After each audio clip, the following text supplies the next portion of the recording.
A nuisance in Britain could get you 2 years in jail or an unlimited fine if new antisocial laws are pushed through. And it could even apply to children as young as 10, which is really worrying civil liberties groups. RT's Polly Boyko has more.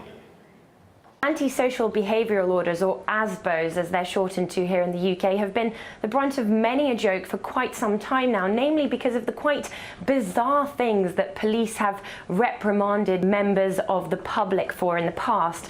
Now, examples include a deaf child being given an ASBO for spitting in the street, or a 13-year-old girl being banned from saying the word grass for saying it too many times, and homeless people getting ASBOs for begging in the street. But that's being replaced with a new injunction to prevent nuisance and annoyance, which is called an IPNA for short. Now, these orders require only that an individual might engage in behaviour capable of causing annoyance. Now, the wording of this law is now much vaguer. The punishment is much harsher. It carries a penalty of up to 2 years in prison.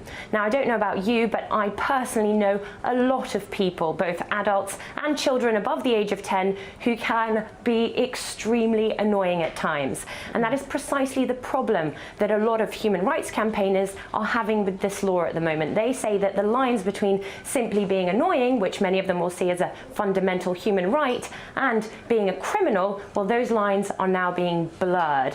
And it's not just human rights campaigners that have taken issue with it. Police officers have been coming forward to say that they're worried that children are going to be needlessly criminalised with these new orders, and also for them dealing with things that people deem to be nuisances. Well, that's a royal nuisance for the police, because they are going to have to divert their attention away from fighting real crime. And now, another part of this draft bill that's causing a lot of concern are public spaces protection orders, which could theoretically be used to stop public protests from gathering. Now, human rights campaigners have even launched a petition in Parliament because they say that this is the biggest threat to freedom of protest in modern history. But I better go, because I have been speaking pretty loudly in our newsroom, and in case any of my colleagues think I have been too annoying, I could be slapped with an IPNA.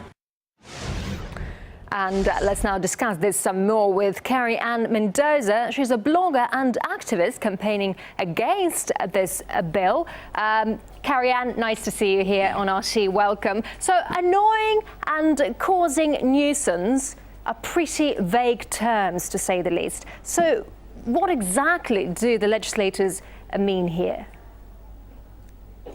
Well, essentially what they're attempting to do is give the police the authority to make any lawful protest immediately illegal, simply because it's, and I quote this directly from the legislation, may, has, or is likely to cause nuisance or annoyance. And as you can imagine, the whole point of protest is to cause nuisance and annoyance. It is to get in the way, to disrupt people in their ordinary daily lives so that you can have them focus on an otherwise ignorable issue, which is really important. And what this law does is actually then gives the police the authority to just in a moment declare that process illegal.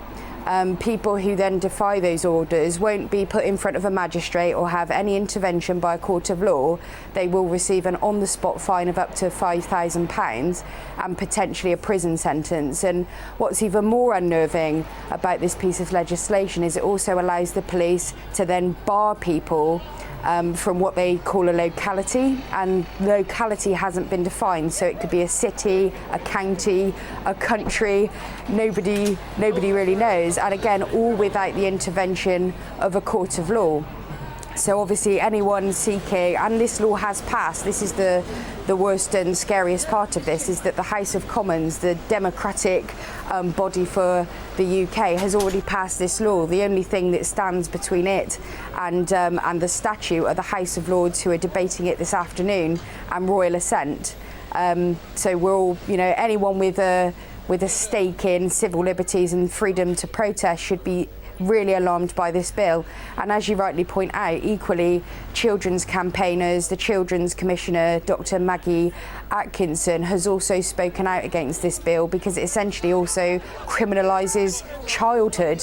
You know, any children that could, you know, be playing out in the street could suddenly become subject to these orders. And where they differ from ASBOs, which are currently in place, is that they don't only stop you doing things, but they also introduce something called positive obligations, which mean they can make you do things. So it could be you would have to report to a police station at a certain time every day.